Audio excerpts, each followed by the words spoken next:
ഇന്ന് കാണുന്ന ലോക നമ്പർ 1 ഇന്ത്യൻ ക്രിക്കറ്റ് ടീം, ലോക ക്രിക്കറ്റിനെ ഭരിക്കുന്ന ഇന്ത്യൻ ക്രിക്കറ്റ് ബോർഡ്, ഇതൊക്കെ വളർന്നതിൻ്റെ ഒരു ചരിത്രമുണ്ട്. സുനിൽ ഗവാസ്കർ, സച്ചിൻ ടെണ്ടുൽക്കർ, സൗരവ് ഗാംഗുലി, MS ധോനി, വിരാട് കോഹ്ലി തുടങ്ങിയ ക്രിക്കറ്റ് വികാരങ്ങൾ ആരാധകരുടെ മനസ്സിനെ കീഴടക്കാൻ കാരണമായ ഒരു ക്രിക്കറ്റ് മാച്ച്. അതെ, ഇന്ത്യൻ ക്രിക്കറ്റിന്റെ തലവര തന്നെ മാറ്റിമറിച്ച ഒരു ക്രിക്കറ്റ് മാച്ച്.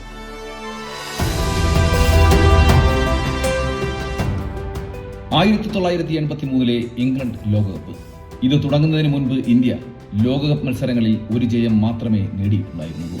കളിച്ചിട്ടുള്ള ഏകദിനങ്ങൾ ഏകദേശം 40 അടുത്ത് മാത്രം.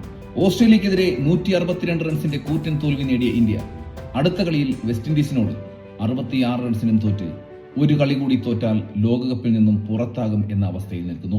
ഇന്ത്യയുടെ അന്നത്തെ കടുത്ത ആരാധകർ പോലും സെമിയിലേക്കെങ്കിലും ഇന്ത്യ കടക്കുമെന്ന ആഗ്രഹം മറന്നു കഴിഞ്ഞു. ക്രിക്കറ്റിൽ കാലുറപ്പിക്കാതെ ഇന്ത്യ പിച്ച വയ്ക്കുന്ന കാലമായിരുന്നു അത്. അന്നത്തെ ശക്തമായ ഓസ്ട്രേലിയയെ അട്ടിമറിച്ച് കറുത്ത കുതിരകളായി മാറിക്കഴിഞ്ഞ സിംബാബ്വെയായിരുന്നു അടുത്ത കളിയിൽ ഇന്ത്യക്ക് എതിരാളികൾ. ടൺബ്രിഡ്ജ് വെൽസിലെ നെവിൻ ഗ്രൗണ്ടിൽ അവസാന ശ്വാസം നിലനിർത്താൻ കപിൽ ദേവിന്റെ ടീം ഇന്ത്യ ഇറങ്ങുകയാണ്. കളി കാണാനെത്തിയ എല്ലാവരും ഗ്രൂപ്പിലെ അവസാന സ്ഥാനക്കാരായി ഇന്ത്യ പുറത്താകുമെന്ന് ഉറപ്പിച്ചിരുന്നു. ടോസ് നേടിയ ക്യാപ്റ്റൻ കപിൽ ദേവ് ബാറ്റിംഗ് തിരഞ്ഞെടുത്തു. 60 ഓവറുള്ള അന്നത്തെ ഏകദിന മത്സരങ്ങൾ ഇന്നത്തെ പോലെ വേഗതയുള്ളതായിരുന്നില്ല. നിലയുറപ്പിച്ച് കളിച്ചതിന് ശേഷം 250 സ്കോർ ചെയ്യാൻ ശ്രമിക്കുന്ന രീതിയാണ് അന്ന് എല്ലാ ടീമുകളും പിന്തുടർന്നത്. ഓപ്പണർ സുനിൽ ഗവാസ്കറും മദൻലാലും ബാറ്റിംഗിനായി ഗ്രൗണ്ടിലേക്ക് പോകുന്നു. 6ാം നമ്പറിലാണ് കപിൽ ദേവ് ബാറ്റിംഗിന് ഇറങ്ങാറുള്ളത്.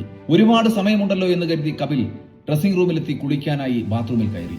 അല്പവെള്ളം ശരീരത്തിലൊഴിച്ച് സോപ്പിടുന്ന സമയത്ത് കുളിമുറിയുടെ വാതിലിൽ ആരോ വന്ന് മുട്ടുന്നു. അത് രവിശാസ്ത്രിയായിരുന്നു. പെട്ടെന്ന് ക്രീസിലേക്ക് പോകാൻ തയ്യാറെടുക്കൂ എന്ന് അദ്ദേഹം പുറത്തുനിന്നും വിളിച്ചു പറയുന്നു. എന്താണ് സംഭവിച്ചത് എന്ന് മനസ്സിലാകാത്ത കപിൽ പെട്ടെന്ന് തയ്യാറായി ഡഗ്ഔട്ടിലേക്ക് വന്നു. അപ്പോൾ ഗ്രൗണ്ടിൽ നിന്നും ഔട്ടായി പുറത്തേക്ക് മടങ്ങുന്ന യശ്പാൽ ശർമ്മയെയാണ് കപിൽ കാണുന്നത്. പെട്ടെന്ന് പാഡ് എടുത്തണിയുമ്പോഴും എന്താണ് സംഭവിച്ചതെന്ന് കപിലിന് വ്യക്തമായിരുന്നില്ല. ഗ്രൗണ്ടിലേക്ക് ബാറ്റുമായി നടക്കുമ്പോൾ യശ്പാൽ കപിലിന്റെ മുഖത്ത് നോക്കാൻ പോലും ധൈര്യം കാട്ടിയിരുന്നില്ല. പകരം സ്കോർ ബോർഡിലേക്ക് യശ്പാൽ ഒന്ന് കണ്ണോടിച്ചു. സ്കോർ ബോർഡ് നോക്കിയ കപിൽ കണ്ടത് ഇന്ത്യ 17 റൺസിന് 5 വിക്കറ്റ് എന്നായിരുന്നു. സ്കോർ ബോർഡിലെ അക്കങ്ങൾ മാറ്റാൻ നിൽക്കുന്ന വെള്ളക്കാരുടെ പുച്ഛത്തോടെയുള്ള ചിരി കണ്ട കപിൽ ഡഗ്ഔട്ടിലേക്ക് ഒരിക്കൽ കൂടി നോക്കി. മരണവീട് പോലെ എല്ലാവരുടെയും മുഖത്ത് നിർജീവ വികാരമായിരുന്നു. എല്ലാം കൈവിട്ട സേനയെപ്പോലെ അവർ ഇരിക്കുകയാണ്. കപിൽ ക്രീസിലേക്ക് നടന്നു. അവിടെ റോജർ ബിന്നി തന്റെ ബാറ്റ് കൊണ്ട് കപിലിന്റെ ബാറ്റിൽ മുട്ടിച്ച് സ്വാഗതം ചെയ്തു. ഇന്ത്യൻ ബാറ്റിംഗ് നിരയിലെ പകുതി പേരും കൂടാരം കയറിയപ്പോൾ അവിടെ കളി കാണാനെത്തിയ ഇന്ത്യൻ ആരാധകർ ഗ്രൗണ്ടിൽ നിന്നും ഒന്നൊന്നായി ഇറങ്ങിപ്പോകാൻ തുടങ്ങിയിരുന്നു. സൈന്യം തോൽവി സമ്മതിച്ചു, ശരിയാണ്. പക്ഷേ സൈന്യാധിപൻ തോൽവി സമ്മതിക്കാൻ തയ്യാറായിരുന്നില്ല. ഇംഗ്ലീഷ് പത്രങ്ങൾ കപിലിനെ കളിയാക്കാനായി പത്രങ്ങളിൽ ഉപയോഗിക്കുന്ന ഒരു പദമായിരുന്നു ചെകുത്താൻ എന്ന്. കളിയാക്കിയതോ പുകഴ്ത്തിയതോ എന്തുമാകട്ടെ, അത് അറം പറ്റിയ വാക്കായിരുന്നു എന്ന് അന്ന് സിംബാബ്വെ കളിക്കാർ തിരിച്ചറിഞ്ഞു. പവർ ഹിറ്റിംഗ് എന്ന വാക്ക് ക്രിക്കറ്റിന് പരിചയം പോലും ഇല്ലാത്ത അന്ന് കപിൽ അവർക്ക് അതെന്താണെന്ന് കാട്ടിക്കൊടുത്തു. ചെകുത്താന്റെ കടന്നാക്രമണം, നഷ്ടപ്പെടാൻ ഒന്നുമില്ലാത്തവന്റെ കോൺഫിഡൻസ്, മുന്നും പിന്നും നോക്കാനില്ലാത്തവന്റെ അഹങ്കാരം, മാധ്യമങ്ങളുടെ കളിയാക്കലുകൾക്കും അണ്ടർഡോഗ്സ് എന്ന വിളിപ്പേരിനുമുള്ള ചുട്ട മറുപടി. ഔട്ടായി പുറത്തേക്ക് പോയ സുനിൽ ഗവാസ്കറും ശ്രീകാന്തും മോഹിന്ദർ അമർനാഥും ഡഗ്ഔട്ടിൽ മറ്റു കളിക്കാരുടെ പിന്നിൽ ആർക്കും മുഖം കൊടുക്കാതെ കുനിഞ്ഞിരിക്കുകയാണ്. ഇനിയൊരു തിരിച്ചുവരവ് അവർക്ക് ചിന്തിക്കാൻ പോലും സാധിക്കുമായിരുന്നില്ല. കപിൽ പായിക്കുന്ന ബൗണ്ടറികളും ഗ്രൗണ്ടിലെ കാണികളുടെ സന്തോഷ പ്രകടനവും എത്ര നേരം നീണ്ടു നിൽക്കുമെന്ന് അവർക്കറിയില്ലായിരുന്നു. പക്ഷേ ആ ചെറിയ കൈകടികൾ പതുക്കെ ആരവങ്ങളായി മാറി. പിന്നീടത് നിലയ്ക്കാതെയായി. അവർ പതിയെ തല ഉയർത്തി നോക്കുമ്പോഴേക്കും കപിൽ 50 കടന്നിരുന്നു. അന്നൊക്കെ ഡ്രിങ്ക്സ് ബ്രേക്ക് ഗ്രൗണ്ടിൽ വെച്ചായിരുന്നില്ല. കളിക്കാർ ഡ്രിങ്ക്സ് ടൈമിൽ തന്നെ റൂമിലേക്ക് പോകും. അവിടേക്ക് നടക്കുമ്പോൾ ഗ്രൗണ്ടിലേക്ക് ഒരു കുപ്പി വെള്ളവുമായി ഓടിയെത്തുന്ന സുനിൽ ഗവാസ്കറിനെ കണ്ട് കാണികളും ടീം അംഗങ്ങളും ഞെട്ടിത്തെറിച്ചു. കപിൽ ദേവിന്റെ ക്യാപ്റ്റൻ സ്ഥാനത്ത് കണ്ടുണ്ടായിരുന്ന സുനിൽ ഗവാസ്കർ അതിനുവേണ്ടി പല നീക്കങ്ങളും പിന്നിൽ കളിച്ചിട്ടുണ്ടായിരുന്നു. പക്ഷേ അന്നത്തെ കപിലിന്റെ പ്രകടനം ശത്രുവിനെ പോലും മിത്രമാക്കി മാറ്റുന്നത് തന്നെയായിരുന്നു. ഡ്രിങ്ക്സ് ബ്രേക്ക് കഴിഞ്ഞ് കപിൽ ഗ്രൗണ്ടിലേക്ക് പോയത് തന്റെ ഇഷ്ട ആയുധമായ മംഗൂസ് ബാറ്റുമായിട്ടാണ്. ഇന്നത്തെ ക്രിക്കറ്റ് പ്രേമികൾക്ക് മംഗൂസ് ബാറ്റ് എന്നാൽ അത് മാത്യു ഹെഡൻ കളിച്ച ബാറ്റാണ്. പക്ഷേ അതൊക്കെ കപിൽ ദേവ് എന്ന ചരിത്ര നായകന്റേത് മാത്രമാണ്. പിന്നീട് കപിൽ ക്രീസിലേക്ക് വരുമ്പോൾ സ്കോർ ബോർഡ് മാറ്റാൻ നിന്ന വെള്ളക്കാർക്ക് റെസ്റ്റ് എടുക്കാൻ സമയമുണ്ടായിരുന്നില്ല. ബോൾ സിക്സർ പറത്താൻ ബൗണ്ടറി ലൈൻ മറികടക്കണം എന്നത് ശരിയാണ്. പക്ഷേ ഓരോ സിക്സും മറികടന്നത് സ്റ്റേഡിയത്തിന് പുറത്തേക്കായിരുന്നു. ഒരറ്റത്ത് വിക്കറ്റ് വീഴുമ്പോൾ വരുന്നവരോട് വിക്കറ്റ് കാത്തു സൂക്ഷിക്കാൻ മാത്രമാണ് കപിൽ പറഞ്ഞുകൊണ്ടിരുന്നത്. ഇന്ത്യ കണ്ട ഏറ്റവും മികച്ച ഒരു ക്യാപ്റ്റന്റെ ഇന്നിംഗ്സ്. സുനിൽ ഗവാസ്കർ മുതൽ അഭിഷേക് ശർമ്മ വരെ വന്നെത്തി നിൽക്കുന്ന ഇന്ത്യൻ ക്രിക്കറ്റിന്റെ ജനനമാണ് അന്ന് ആ ഗ്രൗണ്ടിൽ നടന്നത്. ഇന്ത്യയുടെ മുൻനിരയെ തകർത്ത സിംബാബ്വെയുടെ പേരുകേറ്റ ഫാസ്റ്റ് ബോളേഴ്സായ പീറ്റർ റോൺസണും കെവിൻ കരാനും കപിലിന് മുന്നിൽ വെറും കാഴ്ചക്കാരായി മാറി. മറുവശത്ത് വിക്കറ്റുകൾ ഇടയ്ക്കിടെ വീഴുന്നുണ്ട്. 9ാമതായി സയ്യിദ് കിർമാണിയും ക്രീസിലേക്ക് വന്നു. ഇന്നും തകർക്കപ്പെടാത്ത ഒരു റെക്കോർഡും തീർത്താണ് ഈ സഖ്യം പിന്നീട് അപരാജിതരായി ഗ്രൗണ്ടിൽ നിന്നും പോകുന്നത്. 9ാമത്തെ വിക്കറ്റിൽ 126 എന്ന അപരാജിത കൂട്ടുകെട്ടാണ് അവർ പടുത്തുയർത്തിയത്.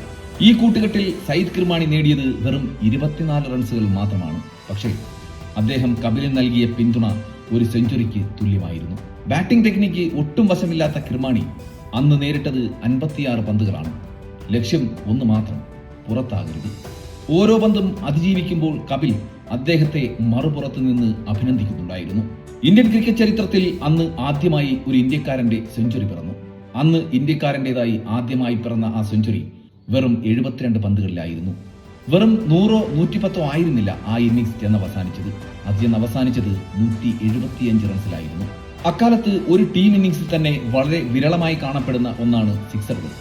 അപ്പോഴാണ് എണ്ണം പറഞ്ഞ 6 കൂറ്റൻ സിക്സറുകളും 16 ബൗണ്ടറികളും ഉൾപ്പെടെ ഒറ്റയ്ക്ക് കപിൽ ദേവ് 175 റൺസ് നേടുന്നത്. വെറും 138 പന്തിൽ 126.81 സ്ട്രൈക്ക് റേറ്റിലാണ് കപിൽ ഈ റൺവേട്ട നടത്തിയത്.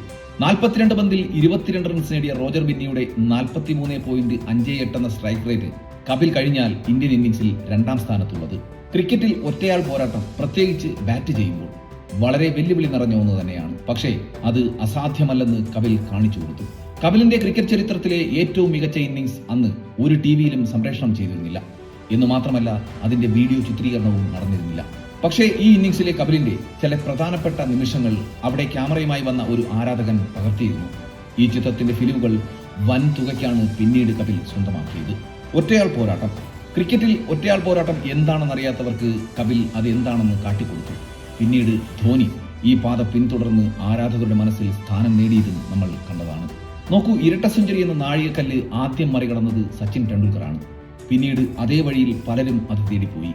പക്ഷേ ഒരു മനുഷ്യന് അത് സാധ്യമാണെന്ന് കാട്ടിക്കൊടുത്തത് സച്ചിനാണ്. പിന്നീട് വന്നവർക്ക് അദ്ദേഹത്തെ പിന്തുടർന്നാൽ മാത്രം മതിയായിരുന്നു. ഇന്ത്യക്ക് വേണ്ടി അനേകം സെഞ്ചുറികൾ അനേകം കളിക്കാർ ഇന്ന് നേടുന്നുണ്ട്. 100 സെഞ്ചുറി നേടിയ സച്ചിൻ മുതൽ 1 സെഞ്ചുറി മാത്രം നേടിയ യശസ്വി ജയ്സ്വാൾ വരെ അത് വന്നെത്തി നിൽക്കുന്നു. പക്ഷേ സെഞ്ചുറി എന്ന ലക്ഷ്യത്തിലേക്ക് ആദ്യം നടന്നു കയറിയ ഇന്ത്യക്കാരൻ അത് കപിൽ ദേവാണ്. മറ്റുള്ളവരൊക്കെ അദ്ദേഹത്തെ പിന്തുടരുകയായിരുന്നു.